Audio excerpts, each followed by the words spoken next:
Everyone, welcome to my YouTube channel. In today's video, we discuss chapter 6 of class 6th CBSE book, यानी class 6 की जो CBSE की book है उसका chapter 6 आज इस वीडियो में हम डिस्कस करेंगे। इस चैप्टर का 6 का नेम है major landforms of the earth. बाकी के पहले के शुरू के जो 5 चैप्टर्स हैं उनकी वीडियो मैं ऑलरेडी अपलोड कर चुकी हूँ। आप डिस्क्रिप्शन बॉक्स में से वहाँ पे लिंक मैंने दे रखे हैं, उन लिंक पर क्लिक कर उन वीडियोज़ को देख सकते हैं।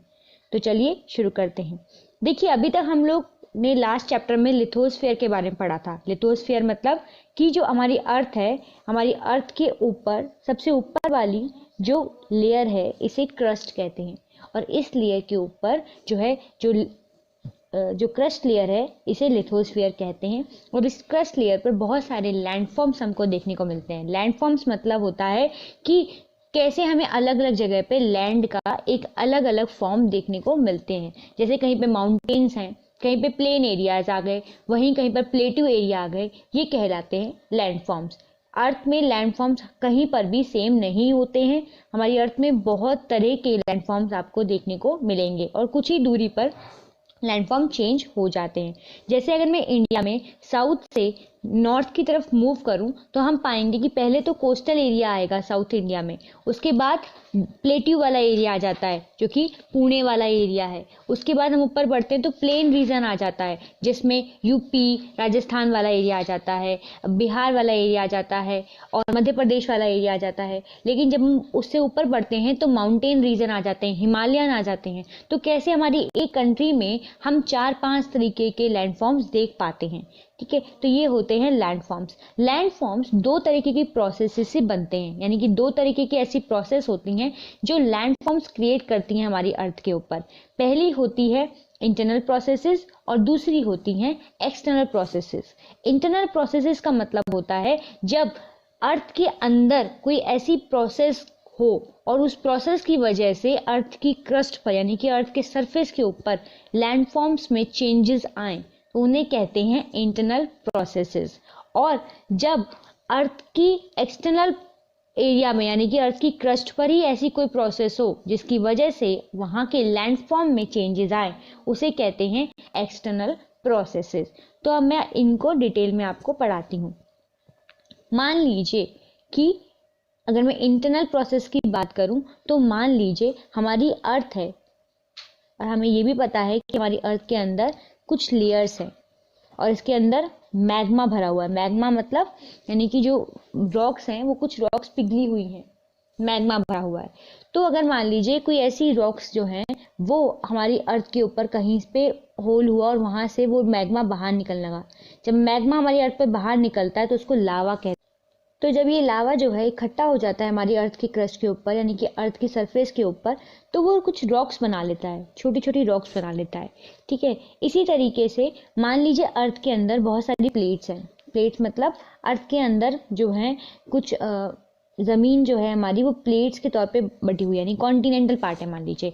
तो कॉन्टिनेंटल पार्ट में कुछ जो है हमारे अर्थ के अंदर इस तरीके की प्लेट्स हैं जिन पे हमारी कॉन्टिनेंट टिका हुआ है। ये प्लेट हमेशा मूव होती रहती हैं, चलती रहती हैं, हिलती रहती हैं। क्यों? क्योंकि इनके नीचे मैग्मा है, पिघली हुई रॉक्स हैं, इसलिए प्लेट हमेशा हल्की हल्की हिलती रहती हैं।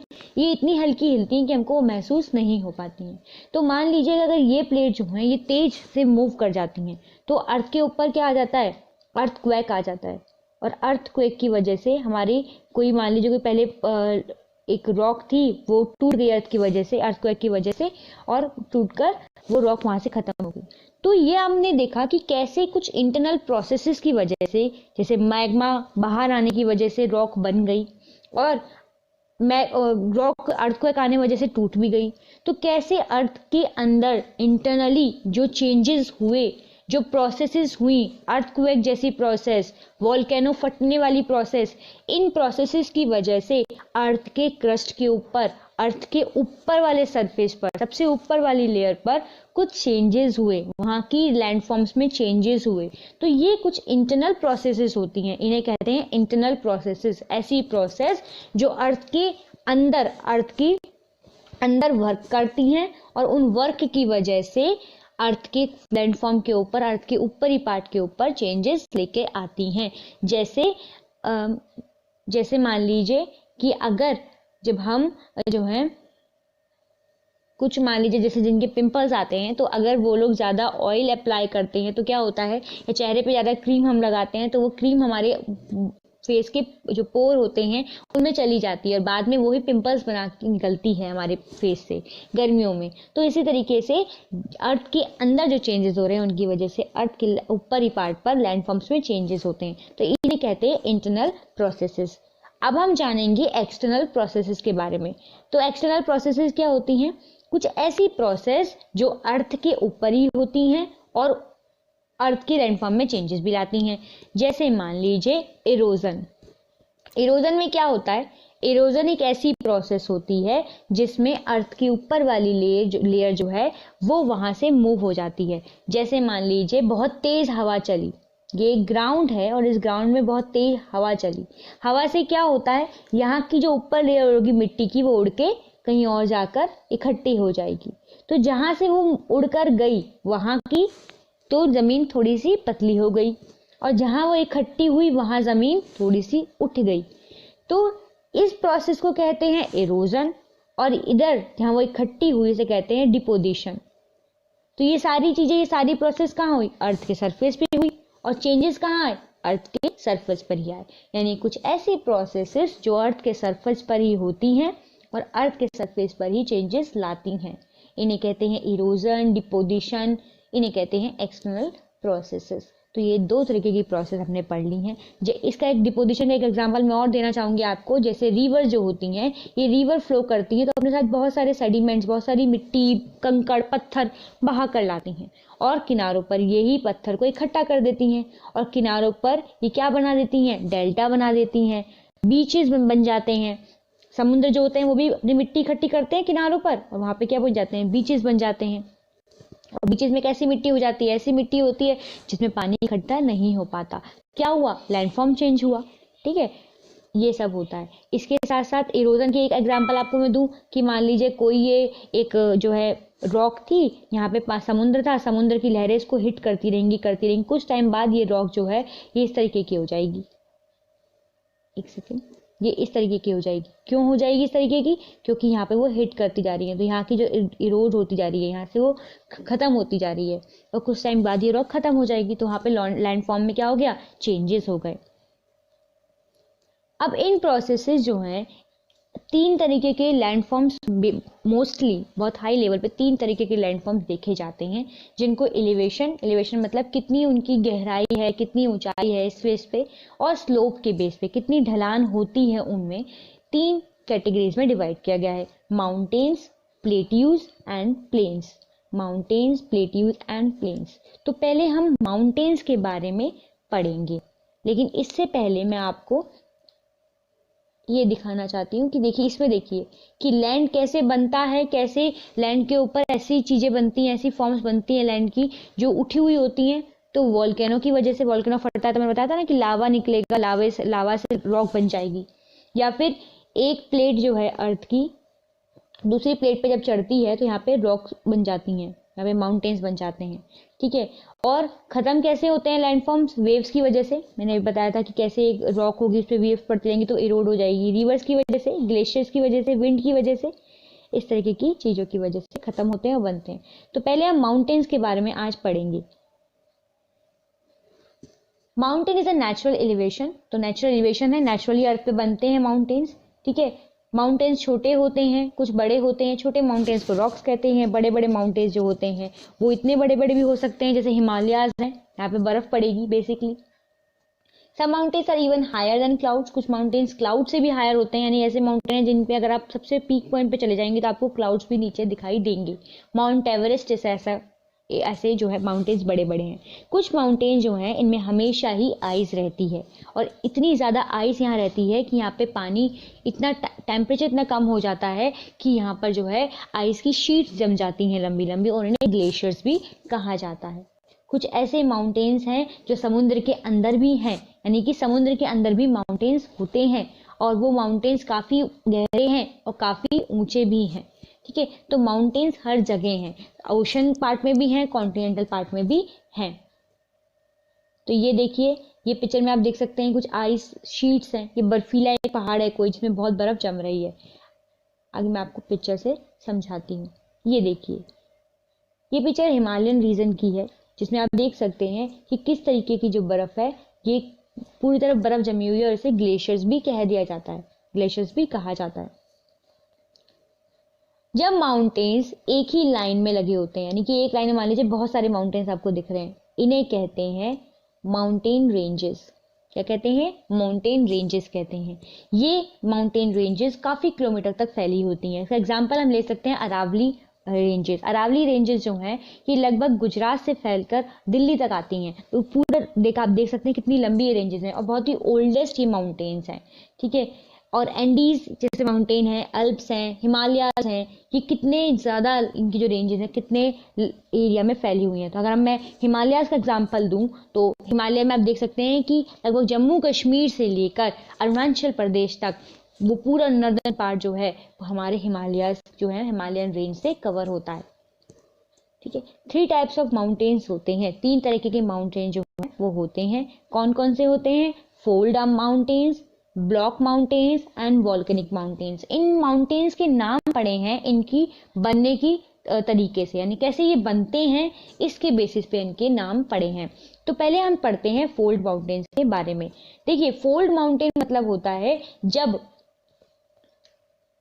एक प्लेट अर्थ के अंदर ये है, एक प्लेट ये है, जब ये वाली प्लेट इस वाली प्लेट के अंदर जो है ऊपर चढ़ जाएगी, यानी कि मान लीजिए कि एक ऐसी प्लेट थी, ये इसके ऊपर चढ़ गई और यहाँ पे जो माउंटेन बनेगा, यानी फोल्ड होकर, जब हम किसी चीज को फोल्ड कर देते हैं, एक चीज के ऊपर रख देते हैं, तो ये वाला पार्ट क्या होगा? उठ गया और इससे जो माउंटेन बने उन्हें कहते हैं फोल्ड माउंटेन्स। इंडिया में हिमालयन माउंटेन जो है या अल्प्स माउंटेन जो हैं, अल्प्स इंडिया में नहीं है, हिमालयन माउंटेन है इंडिया में, तो ये माउंटेन जो हैं ये यंग फोल्ड माउंटेन है, यानी कि ऐसे माउंटेन है, फोल्ड माउंटेन जो भी कुछ ही समय पहले, कुछ हजार साल पहले ही बने हैं। जबकि अरावली रेंजेस जो है हमारी इंडिया में ये सबसे पुराने फोल्ड माउंटेन सिस्टम माने जाते हैं पूरे वर्ल्ड में, जो कि अब अरावली रेंजेस काफ़ी हद तक बहुत छोटे पहाड़ हो गए हैं। कभी ऐसा माना जाता था कि हिमालय से भी बहुत ऊंचे थे, लेकिन ड्यू टू इरोजन ये अब काफ़ी कम हो गए हैं। फोल्ड माउंटेन जो हैं बेसिकली इनकी पहचान होती है कि इनकी जो पीक होती है वो एकदम कोनिकल शेप में होती है, इस तरीके की, और हमारे हिमालय की पीक इसी तरीके की है। काफ़ी ऊंचे होते हैं ये और काफ़ी जो है कोनिकल शेप में इनकी पीक होती है। इसके साथ साथ राउंडेड फीचर होता है इनका और लो एलिवेशन होता है, ठीक है। किस तरह का फीचर होता है? इनका बेस जो है काफ़ी बड़ा होता है इस तरीके का और पीक एकदम कोनिकल होती है। तो ये पहचान है किसकी? फोल्ड माउंटेन्स की। इस तरीके के माउंटेन जिनकी पीक कोनिकल होगी, ब्रॉड बेस होगा, इन्हें फोल्ड माउंटेन्स कहा जाता है। दूसरे टाइप के माउंटेन्स आते हैं वो हैं ब्लॉक माउंटेन्स। तो ब्लॉक माउंटेन्स कब क्रिएट होते हैं? जब एक रॉक है, मान लीजिए एक इस तरीके का सरफेस है, इस सरफेस में ये वाला पार्ट तो है ऊपर हो गया, ये वाला पार्ट नीचे सप्रेस हो गया, फिर ये वाला पार्ट ऊपर सप्रेस हो गया और ये वाला पार्ट नीचे सप्रेस हो गया, तो एक इस तरीके का माउंटेन क्रिएट होगा, इस तरीके का। इसे कहते हैं ब्लॉक माउंटेन्स, ठीक है। अब इस वाले पिक्चर में आप देख के समझ सकते हैं कि देखिए ये एक एरिया था जिसमें ये वाला पार्ट ऊपर की तरफ बढ़ गया, तो इस वाली रॉक को जो ऊपर की तरफ पार्ट बढ़ गया इसे होस्ट कहते हैं, और जो नीचे की तरफ सप्रेस होता है इसे ग्रेबन कहते हैं। और एक इस तरीके का जो माउंटेन बनता है इसे ब्लॉक माउंटेन कहते हैं, क्योंकि इसमें ब्लॉक्स बन गए हैं। देखिए एक ब्लॉक ये बन गया जो ऊपर बढ़ गया, एक ब्लॉक ये बन गया जो नीचे सप्रेस हो गया, ठीक है। अपलिफ्टेड ब्लॉक्स को होस्ट कहा जाता है और लोअर ब्लॉक्स को ग्रेबन कहा जाता है।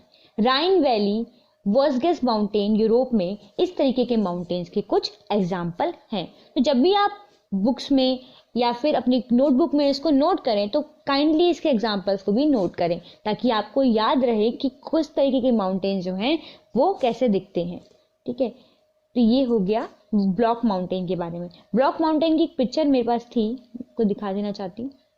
ये देखिए, ये ये फोल्ड माउंटेन्स है बेसिकली, ये फोल्ड माउंटेन्स की पिक्चर है। तो देखिए फोल्ड माउंटेन बताया था ना कि एक जो लेयर है ये वाली लेयर तो ऊपर चढ़ रही है, ये वाली लेयर नीचे जा रही है, तो यहाँ पे एक माउंटेन क्रिएट हो रहा है, तो उसे फोल्ड माउंटेन कहते हैं। ठीक है, यहाँ पे वॉल्केनिक माउंटेन लिखा है लेकिन ये वॉल्केनिक नहीं होता है, यहाँ पे फोल्ड माउंटेन होता है।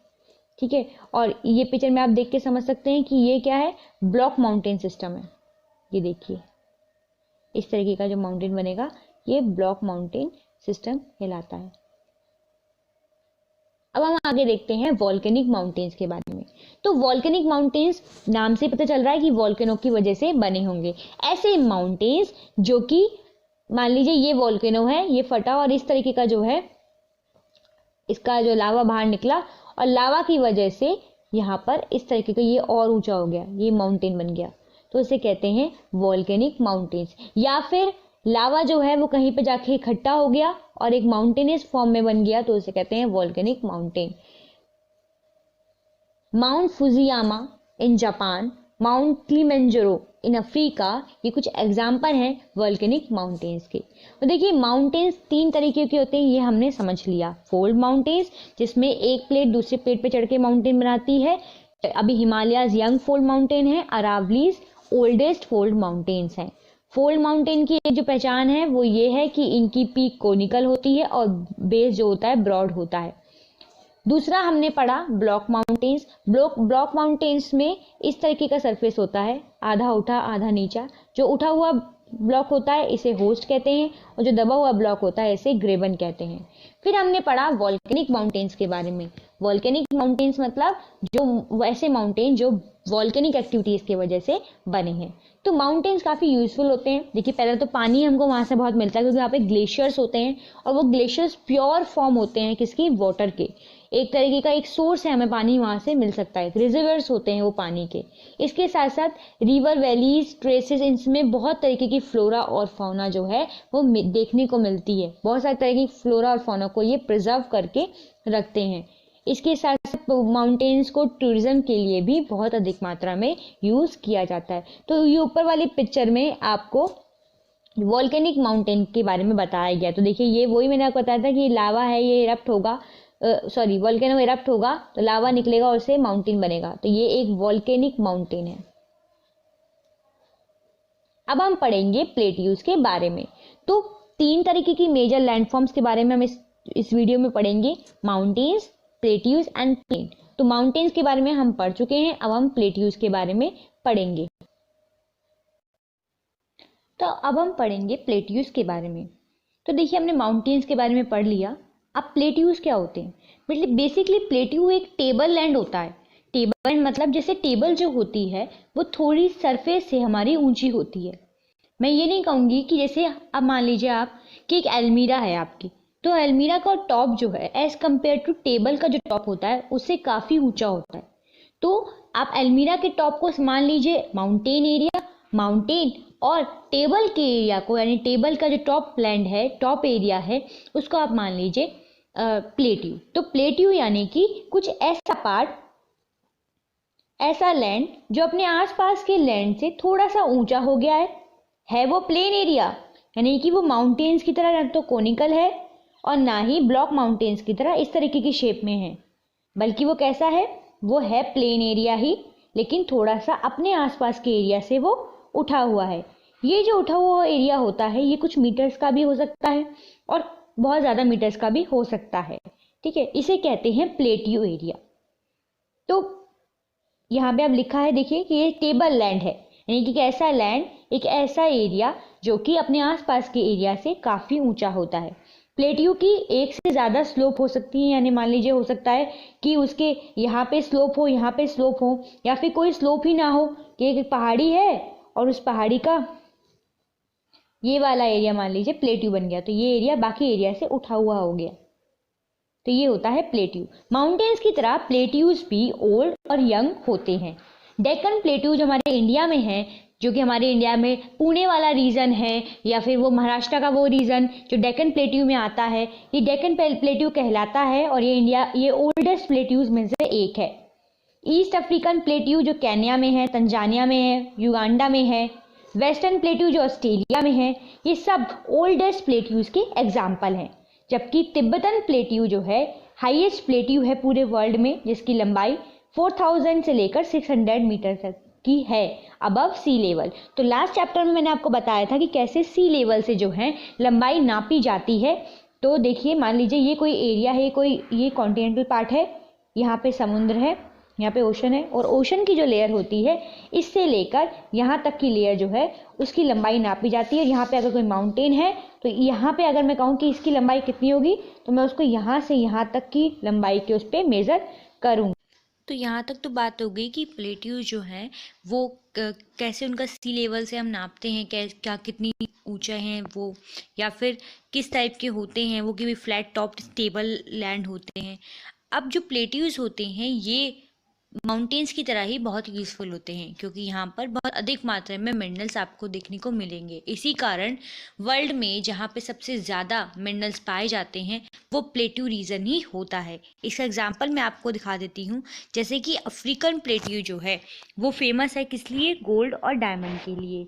इंडिया में जो प्लेट्यू एरिया है वहाँ पर छोटा नागपुर प्लेट्यू जिसे कहा जाता है, वहाँ पे आपको कोल बहुत ज़्यादा निकलता है, आयरन बहुत ज़्यादा है, मैग्नीज बहुत ज़्यादा है। इस तरीके की चीज़ें जो हैं प्लेट्यू रीजन में बहुत ज़्यादा देखने को होती है, यानी प्लेट्यू रीजन में मिनरल सबसे ज़्यादा पाए जाते हैं। इसके साथ साथ प्लेट्यू रीजन जो होता है इसमें वाटरफॉल जो हैं, यानी कि रिवर जो हैं इस एरियाज़ में काफ़ी ऊंचे से नीचे की तरफ गिरती हैं और बहुत बड़े बड़े वाटरफॉल यहाँ पे बनाती हैं। जैसे छोटा नागपुर प्लेट्यू में हुंद्रू फॉल्स बनता है, सुवर्णरेखा रिवर पर जॉग फॉल्स बनता है कर्नाटका में। ये कुछ एग्जाम्पल्स हैं। और क्योंकि ये लावा से बने हैं प्लेट्यूज कहीं ना कहीं, तो यहाँ पे ब्लैक सॉइल बहुत ज़्यादा पाई जाती है, और ये ब्लैक सॉइल जो है कॉटन को उगाने के लिए काफ़ी फेमस रहती है। तो काफ़ी फेमस है और काफ़ी अच्छी होती है। तो ये एक पिक्चर है जिसमें आप प्लेट्यू को देख सकते हैं कि देखिए कैसे ये अपने आसपास के रीजन से थोड़ा सा उठा हुआ है और टेबल की तरह है। टेबल टॉप है इसका, टॉप इसका एकदम सीधा है। माउंटेन में टॉप कैसा होता है? माउंटेन में कॉनिकल शेप्स होती हैं, लेकिन प्लेट्यूज जो होते हैं वो इस तरीके की शेप में होते हैं, लेकिन ज़मीन से थोड़े से उठे हुए होते हैं। और ये मैप है इंडिया का। इस मैप में देख के आप समझ सकते हैं कि इंडिया में प्लेट्यू वाला रीजन ये वाला है, डेक्कन प्लेट्यू। ये इंडिया का प्लेट्यू रीजन है। यहाँ पर छोटा नागपुर प्लेट्यू पड़ता है। आयरन और मैग्नीज और कोल, इस तरीके की बड़ी बड़ी जो माइंस हैं, खाने हैं, वो यहाँ पे आपको देखने को मिलेंगी। अब हम पढ़ेंगे नेक्स्ट लैंड फॉर्म के बारे में, विच इज़ प्लेन्स। तो प्लेन्स क्या हैं? प्लेन वो एरियाज हैं जो कि कहीं ना कहीं रिवर के द्वारा बनाए गए हैं। रिवर जब फ्लो होती हैं तो अपने साथ में बहुत सारे सेडिमेंट्स, मिट्टी लेकर आती हैं। तो प्लेन एरिया वो एरिया है जो रिवर्स ने आके बनाए हैं, रिवर्स के उन सेडिमेंट से मिलके बने हैं, और इसी वजह से ये एरियाज काफ़ी मात्रा में फर्टाइल होते हैं। यहाँ पे एलुवियल सॉइल होती है, यहाँ पे अच्छी क्रॉपिंग होती है, और लैंड का जो ये पार्ट होता है ये फ्लैट होता है, और इसी कारण यहाँ पे एग्रीकल्चर आराम से हो पाती है। यहाँ पर बहुत ज़्यादा पॉपुलेशन होती है क्योंकि रिवर्स में यहाँ फ्लो करती हैं, और यहाँ पर इतनी फर्टाइल लैंड होने के कारण लोग यहाँ पर ही बहुत ज़्यादा रहते हैं। और इसका ट्रांसपोर्टेशन सिस्टम जो है वो यहाँ पर बहुत अच्छे से मेंटेन है, यानी कि देखिए यहाँ पे आसानी से रिवर सिस्टम मेंटेन है, यहाँ पे रेलवे सिस्टम अच्छे से मेंटेन है, रोड सिस्टम अच्छे से मेंटेन है। अब एक नॉर्मली अगर हम देखें तो माउंटेन एरियाज़ में रोड सिस्टम बहुत कठिन होता है और रेलवे सिस्टम उससे भी ज़्यादा कठिन होता है बनाना, लेकिन प्लेन्स एरियाज़ में ये सब चीज़ें बहुत आसानी से बन जाती हैं। प्लेन एरियाज जो होते हैं ये सी लेवल से ज़्यादा ऊंचाई पे नहीं होते, ये लगभग 200 मीटर की ऊंचाई पर होते हैं। ये कहीं कहीं पे तो प्लेन एरियाज एकदम फ्लैट होते हैं, पर कहीं कहीं पर ये रोलिंग एरियाज भी होते हैं, यानी कि ढलान होती है इन प्लेन एरियाज में भी। इसके साथ साथ ये रिवर की डिपॉजिट्स के कारण बने हैं, और इसी कारण यहाँ पे इरोड भी ये हो रहे हैं। कुछ एग्जाम्पल हैं लार्जेस्ट प्लेन एरियाज़ के, जैसे कि एशिया में और नॉर्थ अमेरिका में अगर मैं देखूँ तो इन दो कॉन्टिनेंट्स में आपको ऐसे प्लेन एरियाज मिलेंगे जहाँ पर रिवर्स ने बनाए हैं। जैसे इंडिया में गंगा जो रिवर है, ब्रह्मपुत्र रिवर है, इसने नर्दर्न प्लेन्स बनाए हैं। नर्दर्न वाला जो एरिया है, नॉर्थन वाला एरिया है, जिसमें यूपी आता है, बिहार आता है, ये कुछ प्लेन एरिया है इंडिया का। और अगर मैं देखूँ तो यूपी में कितनी ज़्यादा पॉपुलेशन रहती है, गंगा रिवर वहाँ फ्लो करती है। प्लेन एरियाज काफ़ी यूज़फुल होते हैं ह्यूमन सेटलमेंट के लिए, क्योंकि यहाँ पे एक तो पानी अच्छे से अवेलेबल होता है, सेटलमेंट अच्छे से ईजिली अवेलेबल हो जाता है, एग्रीकल्चर आप कर सकते हैं क्योंकि लैंड फर्टाइल बहुत ज़्यादा होती है, सॉइल बहुत ज़्यादा फर्टाइल होती है। इसके साथ साथ यहाँ पर ट्रांसपोर्टेशन सिस्टम अच्छे से मैनेज हो जाता है। तो ये हो गया प्लेन एरियाज। तो ये नर्दर्न प्लेन्स की आप पिक्चर देख सकते हैं। तो इंडिया का ये वाला जो पार्ट है ये नर्दर्न प्लेन्स कहलाता है। और रिवर जो गंगा है वो कहाँ से फ्लो करती है, रिवर गंगा यहाँ से ऐसे फ्लो करती है। तो अपने साथ जो सेडिमेंट्स वो लेके आई है कहीं ना कहीं, उसकी वजह से ये एरिया बहुत ज़्यादा हाईली पॉपुलेटेड है। तो ये इंडिया के कुछ मेजर लैंडफॉर्म्स है, इनको देख के आप समझ सकते हैं। तो देखिए ये नर्दर्न प्लेन वाला एरिया है, ये माउंटेनियस रीजन है यानी हिमालयन रीजन, ये ईस्टर्न घाट है, ये वेस्टर्न घाट है, ये प्लेट्यू रीजन है इंडिया का, ये डेजर्ट रीजन है इंडिया का। तो इंडिया हम कह सकते हैं कि ऐसी एक कंट्री है जिसमें हर चीज़ वेरिएशंस हैं। यहाँ पे कल्चर बहुत अलग है लोगों का, हर थोड़ी दूर पर हमको नया कल्चर मिल जाएगा, नए रिलीजन मिल जाएगा और नई नई प्रैक्टिसेस मिल जाएंगी। ऐसे ही हर थोड़ी दूर पर हमको यहाँ पर जो है लैंडफॉर्म में भी चेंजेस देखने को मिल जाएंगे। अब हम पढ़ेंगे लैंडफॉर्म और पीपल, यानी कि जहाँ पर जैसा लैंडफॉर्म होता है वहाँ पर कैसे कैसे लोग जो हैं रहते हैं, या उनकी लिवली कंडीशंस कैसी होती हैं, या फिर उनकी लिवलीहुड्स कैसी होती हैं। तो चलिए देखते हैं। Humans have been living on different kinds of landforms. तो अलग अलग इंसान अलग अलग तरीके के लैंडफॉर्म्स में रह पाते हैं। लोग ह्यूमन एकमात्र ऐसी जो हम कह सकते हैं फौना है या एनिमल है, क्योंकि साइंस के हिसाब से हम लोग भी एनिमल्स में ही काउंट होते हैं। तो ह्यूमन्स ही एकमात्र ऐसे लोग हैं, ऐसी चीज़ें हैं जो कि किसी भी लैंडफॉर्म पर रह सकते हैं। नहीं तो हर जगह लैंडफॉर्म के साथ साथ जो है वेजिटेशंस में चेंजेस आ जाते हैं, वहाँ के ट्रीज़ में चेंजेस आ जाते हैं, वहाँ के एनिमल्स में चेंजेस आ जाते हैं। देखिए डेजर्ट एरिया में वही जानवर रह पाएंगे जो काफ़ी दिन तक बिना पानी के पिए रह सकते हैं, और स्नो वाले एरियाज में वही एनिमल्स रह पाएंगे जो कि उन स्नो उस ठंड को वो लोग जो है एक्सेप्ट कर सकते हैं, अडेप्ट कर सकते हैं। इसके साथ साथ नेचुरल कैलेमिटीज़ जो होती हैं बहुत ज़्यादा होती हैं माउंटेनियस रीजन्स में, जैसे कि वहाँ पे लैंडस्लाइड्स हो जाती हैं, जहाँ पे रिवर फ्लो होती है वहाँ पे फ्लड्स बहुत ज़्यादा आने की संभावना रहती है। तो इस तरीके से अलग अलग लोग जो हैं अलग अलग तरीके से रहते हैं। पर आजकल एक जो मेन कॉज निकल के आता है चीज़ों को बिगाड़ने का, वो है पोल्यूशन। तो पोल्यूशन जो है वो एकमात्र कारण है जिसने रिवर्स को पोल्यूट किया है, एयर को पोल्यूट किया है और लैंड को पोल्यूट किया है। तो we should focus to remove more and more pollutants. हमें पॉल्यूटेंट्स को ज़्यादा से ज़्यादा ख़त्म करना चाहिए, उनका यूज़ नहीं करना चाहिए। ये सब चीज़ें जो हैं इस सेक्शन में लिखी हुई हैं। तो इसी के साथ हमारा ये चैप्टर जो है अब ख़त्म होता है। आई होप आपको ये चैप्टर अच्छे से समझ में आया होगा। इस चैप्टर की समरी में आपको एक बार समराइज़ करवा दूं तो ये है कि इस चैप्टर में हमने बहुत सारे लैंडफॉर्म्स के बारे में पढ़ा।